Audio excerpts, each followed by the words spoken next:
আসসালামু আলাইকুম everyone, welcome back to my channel. আজকের এপিসোডে আপনাদের সাথে খুবই মজার আর খুবই ইজি একটা চকলেট কেকের রেসিপি শেয়ার করব।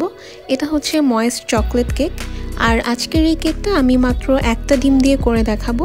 আশা করছি আজকের এই দারুণ মজার রেসিপিটি আপনাদের কাছে ভালো লাগবে।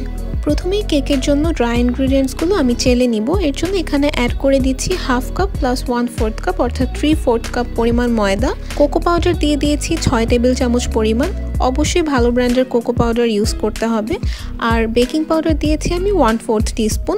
এবার এই তিনটা ইনগ্রিডিয়েন্ট খুব ভালোভাবে চেলে নিচ্ছি। এবার এখানে চিনি অ্যাড করে দিচ্ছি 3/4 কাপ পরিমাণ অর্থাৎ হাফ কাপ প্লাস 1/4 কাপ। দিয়ে দিচ্ছি হাফ চা চামচ পরিমাণ ইনস্ট্যান্ট কফি।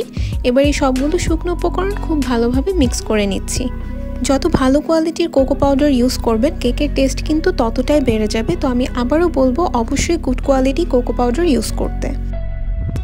ড্রাই ইনগ্রিডিয়েন্টসগুলো মিক্স করা হয়ে গেলে এখানে আমি বড় সাইজের একটা ডিম অ্যাড করে দিলাম। ডিমটা অবশ্যই রুম টেম্পারেচারে থাকতে হবে। তারপর এখানে অ্যাড করে দিলাম হাফ টিস্পুন পরিমাণ ভ্যানিলা এসেন্স। দিয়ে দিচ্ছি 3 টেবিল চামচ পরিমাণ লিকুইড দুধ। দুধটাও রুম টেম্পারেচারে আছে। 2 টেবিল চামচ পরিমাণ তেল অ্যাড করেছি। এবার দিয়ে দিচ্ছি 3 টেবিল চামচ পরিমাণ ফেটে নেওয়া টক দই। আপনাদের হাতের কাছে যদি সাওয়ার ক্রিম অ্যাভেলেবেল থাকে তাহলে সাওয়ার ক্রিমটাও অ্যাড করতে পারেন। তারপর এখানে 6 টেবিল চামচ পরিমাণ গরম পানি অ্যাড করেছি। এবার এই সব কিছুকে আমি একটি ইলেকট্রিক বিটার দিয়ে খুব ভালোভাবে বিট করে নিব যতক্ষণ পর্যন্ত না সব কিছু খুব ভালোভাবে মিক্স হয়ে যাচ্ছে।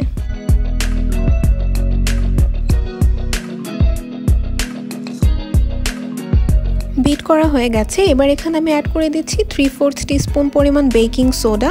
এর উপরে আমি হাফ টিস্পুন পরিমাণ হোয়াইট ভিনেগার অর্থাৎ সাদা সিরকা যেটাকে বলে সেটা অ্যাড করে দিয়েছি। এবার খুবই ভালোভাবে মিক্স করে নিচ্ছি।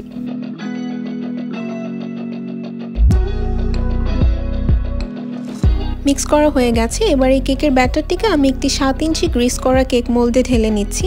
মোল্ডটাকে হালকা ট্যাপ করে নিচ্ছি। এবার এই কেকটাকে আমি 160 ডিগ্রি সেলসিয়াস টেম্পারেচারে একটি প্রিহিটেড ওভেনে 30 থেকে 35 মিনিটের জন্য বেক করে নিব। কেক বেক হয়ে যাওয়ার পর আমি কেকটাকে ভালোভাবে ঠান্ডা করে নিয়েছি। এবার এটাকে ডিমোল্ড করে নিচ্ছি। তো এই ছিল আমার আজকের খুবই ইজি বাট খুবই মজার একটা ময়েস্ট চকলেট কেকের রেসিপি। আশা করছি আপনাদের কাছে ভালো লেগেছে।